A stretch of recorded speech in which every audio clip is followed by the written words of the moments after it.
حضرت عثمان ابن حنیف کہتے ہیں میں نبی پاک کے پاس بیٹھا تھا تو ایک نابینا صحابی آئے، عرض کرنے لگے یا رسول اللہ صلی اللہ علیہ وسلم میں نابینا ہوں، میرے لیے دعا کریں، اللہ مجھے آنکھیں عطا فرمائے، دعا کریں۔ اب حضور نے پتہ کیا کہا؟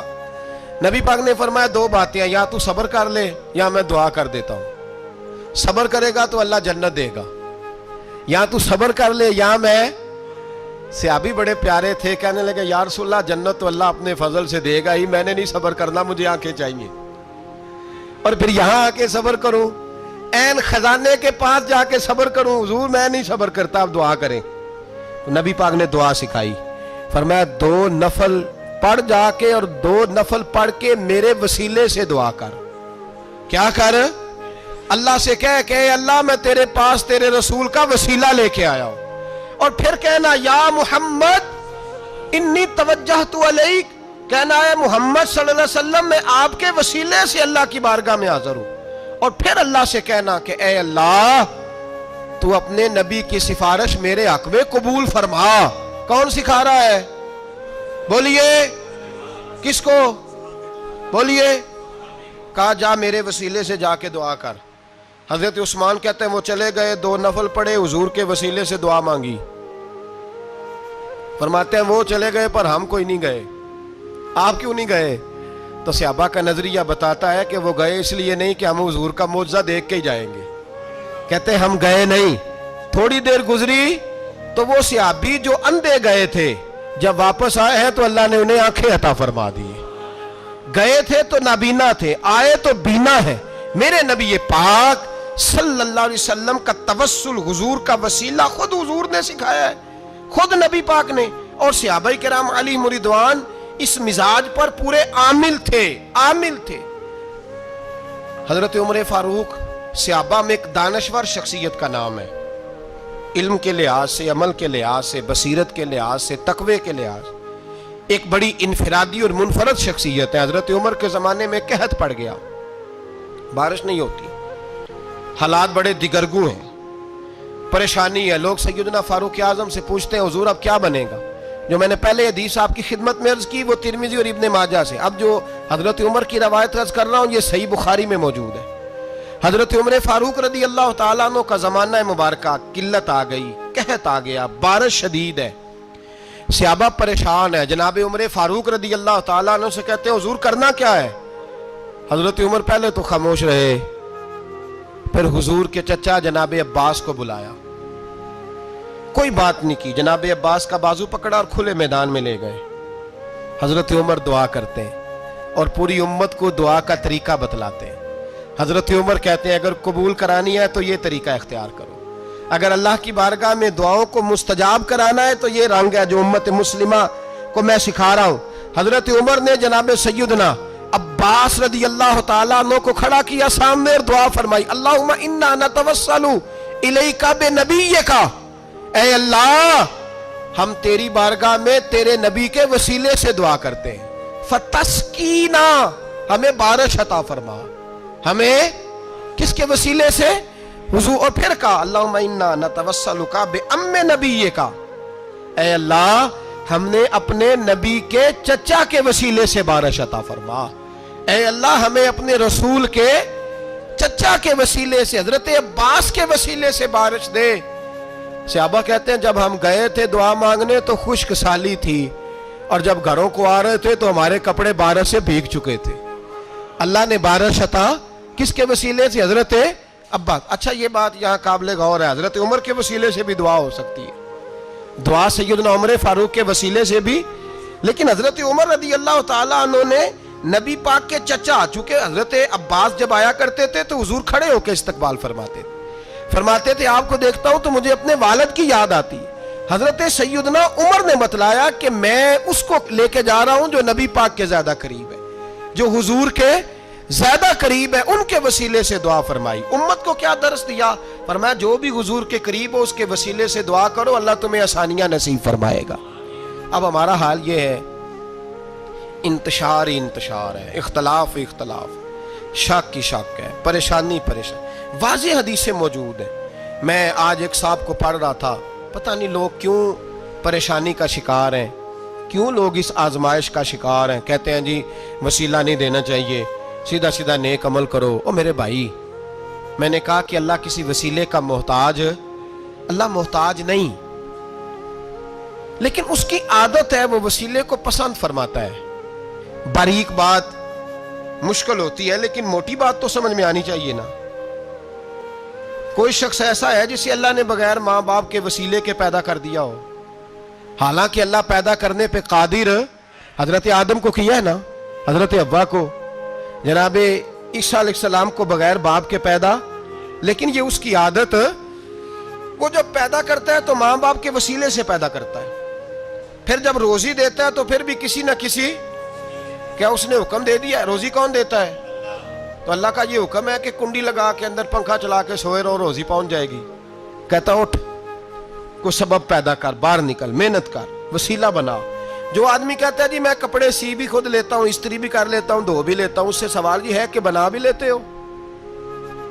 اس کا مطلب ہے اللہ نے بندوں کو بندوں کا محتاج، بندوں کے لیے بندوں کا وسیلہ اللہ نے رکھا ہے۔ ہماری یہ موٹی سی بات بھی عقل میں نہیں آتی، موٹی سی بات بھی کہتا ہے جی نہیں ڈائریکٹ، او خدا کے بندے تھوڑا غور کر، دیتا اللہ ہی ہے اور دے گا بھی اللہ ہی، لیکن جو ذرائع، جو وسیلے، جو سبب اللہ نے ہمارے لیے مقرر کیے ہیں، ہم اس سبب کا انکار کر سکتے؟ شفا کون دیتا ہے؟ دوائی لینے کس کے پاس جاتے ہو؟ تو آپ اس طرح کریں نا، چپ کر کے گھر بیٹھیں، تسبیح پڑھیں، یا شافی الامراض، یا شافی الامراض، او شفا دینے والے، او شفا دینے والے، سارا دن جی وظیفہ پڑھیں، شفا کون دے گا؟ تو وظیفہ پڑھو چپ کر کے، دوائی لینے کیوں گئے ہو؟ لیکن اللہ کے حبیب کا ہی فرمان ہے کہ بیمار ہو جاؤ تو دوائی بھی کھاؤ، پرہیز بھی کرو۔ یہ سارے فرمان ہمیں بتاتے ہیں کہ وسیلہ لینا، وسیلہ دینا، یہ تو اللہ تبارک و تعالیٰ کا طریقہ مبارکہ ہے۔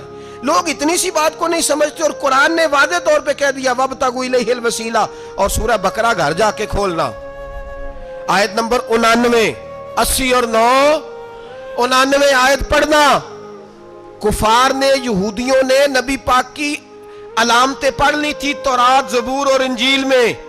اللہ کا قرآن کہتا ہے وَكَانُوا مِن قَبْلُ يَسْتَفْتِحُونَ عَلَى الَّذِينَ كَفَرُوا، فرمایا جب میرے نبی نہیں آئے تھے تو یہ یہودی میرے رسول کے وسیلے سے اللہ سے فتح مانگا کرتے تھے، اور جب یہ رسول کا وسیلہ دیتے تھے تو اللہ انہیں فتح عطا فرماتا تھا۔ امام حاکم نے مستدرک میں لکھا ہے، اور امام حاکم انہی شرطوں پر حدیثیں بیان کرتے ہیں جن شرطوں پر امام بخاری اور مسلم بیان کرتے ہیں۔ امام حاکم کہتے ہیں کہ نبی پاک صلی اللہ تعالی علیہ وآلہ وسلم کے وسیلے سے ہر چیز اللہ عطا کرتا ہے۔ جناب آدم علیہ السلام زمین پہ تشریف لائے تو 300 سال نگاہ اٹھا کے آسمان کی طرف نہیں دیکھا، شرم آتی ہے مجھ سے غلطی ہو گئی، اور پھر روتے رہے 300 سال۔ پھر اللہ فرماتے فَتَلَقَّى آدَمُ مِن رَبِّهِ کلمات، پھر اللہ نے جناب آدم کو کچھ کلمے سکھائے جس کی برکت سے توبہ قبول کی۔ وہ کلمے کیا تھے؟ امام حاکم فرماتے ہیں وہ کلمے یہ تھے کہ جناب آدم کے دل میں اللہ نے ایک دن بات ڈالی، خود بات ڈالی اللہ نے دل میں۔ حضرت آدم کہنے لگے اے اللہ، جب میں نے آنکھ کھولی تھی تو جنت کے دروازے پہ میں نے لکھا ہوا دیکھا تھا لا الہ الا اللہ محمد الرسول اللہ صلی اللہ علیہ، جنت کے ہر پتے پر، درخت پر میں نے لکھا دیکھا تھا لا الہ الا اللہ محمد الرسول اللہ۔ تو جناب آدم کہنے لگے اے اللہ، وہ جو رسول جن کا نام تو نے جگہ جگہ لکھا ہے ان کے وسیلے سے ہی میری توبہ قبول فرما۔ تو رب کریم نے فرمایا اچھا حبیب کی بات کرتے ہو، چلو آدم فتاب علیہ انہ هو التواب الرحیم، جا میں نے تیری توبہ قبول کی، میں ہوئی بڑا مہربان، میں ہوئی بڑی توبہ قبول کرنے والا۔ شیخ سعدی فرمایا کرتے تھے اگر تیرے باپ کی توبہ، جناب آدم کی توبہ مصطفیٰ کے وسیلے سے قبول ہوتی ہے، تو کیوں انکاری ہو گیا ہے؟ تو کیوں انکاری ہو گیا؟ کیوں نہیں حضور کا وسیلہ مانگتا؟ میرے نبی پاک سید عالم صلی اللہ تعالی علیہ، لوگ بڑی ڈھٹائی سے انکار کرتے ہیں، بڑی دلیری سے انکار کرتے ہیں۔ او خدا کے بندو، یہ وسیلہ تو بڑا ضروری ہے، یہ وسیلہ تو بڑا قیمتی ہے۔ میرے نبی پاک صلی اللہ تعالی علیہ وآلہ وسلم نے خود یہ وسیلہ سکھایا۔ صحابہ اس کے قائل تھے۔ حضرت عائشہ صدیقہ کے پاس لوگ آئے، آ کے عرض کیا اے اماں جی بارش نہیں ہوتی، قحط پڑ گیا ہے۔ اس بات کو نا ذرا دل کی گہرائیوں سے سننا. مسجد نبوی ہے, مسجد نبوی کے ساتھ ادھر دیکھیے گا ذرا, یہ مسجد ہے, مسجد کے ساتھ حضور کی قبر ہے, ساتھ حضرت عائشہ کا حجرہ ہے, پہلے حضرت عائشہ پھر حضور کا روزہ, پھر آگے بولتے جائیے آگے کیا ہے. چاہیے تھا نا سیدھے مسجد جاتے, حضرت عائشہ کے پاس آئے. توجہ کرنا میری بات.